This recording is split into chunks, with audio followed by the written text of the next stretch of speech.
நமஸ்காரம். அபயாம்பிகை சதகம் 13. தந்தை தாயார் சுற்றத்தார் சகல வாழ்வும் உனதருளே தமியேன் செய்யும் வினை உனது சடலம் உனது உயிர் உனது சிந்தைக்கு செய்த அடிமை என்று சகத்தில் எவர்க்கும் தெரியாதா? சிந்தாமணியே எனக்கு வரும் செயலே உனது செயல் அளவோ? சொந்த அடிமை கிடந்தலையை சும்மா இருந்தால் உனை விடுமோ?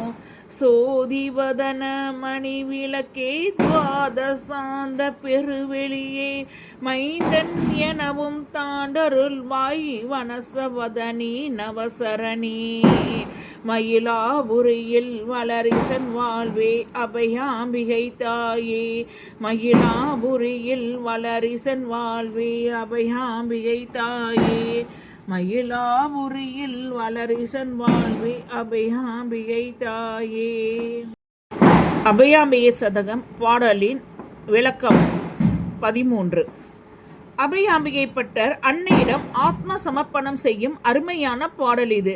நம் உடல், பொருள், ஆவி என்ற மூன்றையும் நம் உடைமை பொருள்களாக கருதி அவற்றின் மீது தீராப்பட்டு கொண்டிருப்பதால் இவ்வுலகில் இன்ப துன்பங்களை தொடர்ந்து அனுபவித்துக் கொண்டிருக்கிறோம்.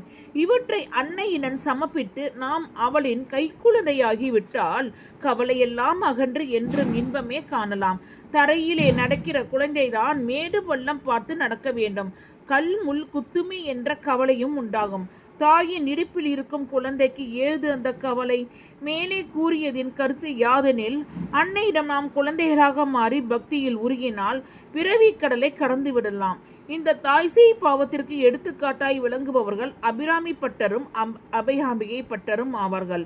அபிராமி அந்தாதியில் 95வது பாடல்.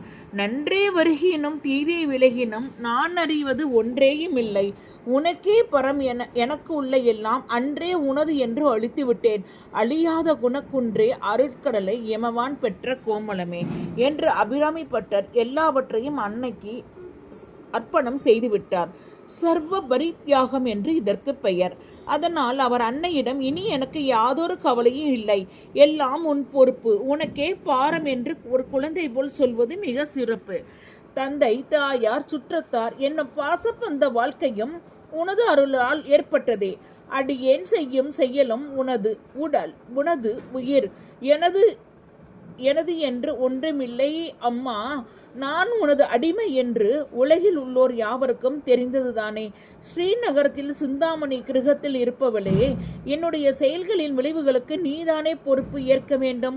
உன் அடிமை நான், அடிமைக்கு ஏதும் இல்லையே.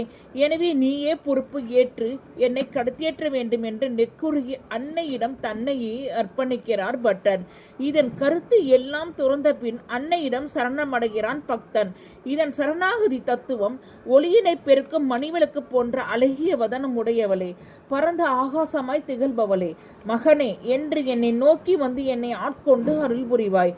தாயே என்று சொல்லும்போது யார்தான் உருக மாட்டார்கள்? மனசவதனி நவசரணி தாமரை போன்ற முகமுடையவள். அவளுடைய திருவடியும் தாமரை மலர் போன்றது. தாமரை மலரோ வாடுவது, ஆனால் அன்னையின் திருவடிகளோ என்றும் பொலிவுடன் இருப்பது. அப்பொழுது அலர்ந்த புதிய மலரை போலவே எப்போதும் விளங்குவது. மலருக்குரிய தன்மையும் மென்மையும் விரிவும் அந்த திருவடிக்கு உண்டு. அதோடு ஆனந்த தேனும் நாண மனமும் நல்குவது. நவை என்றால் புதியது என்று பொருள்படும். அபிராமி பட்டரும் அபிராமி அந்தாதியில் 28வது பாடல்.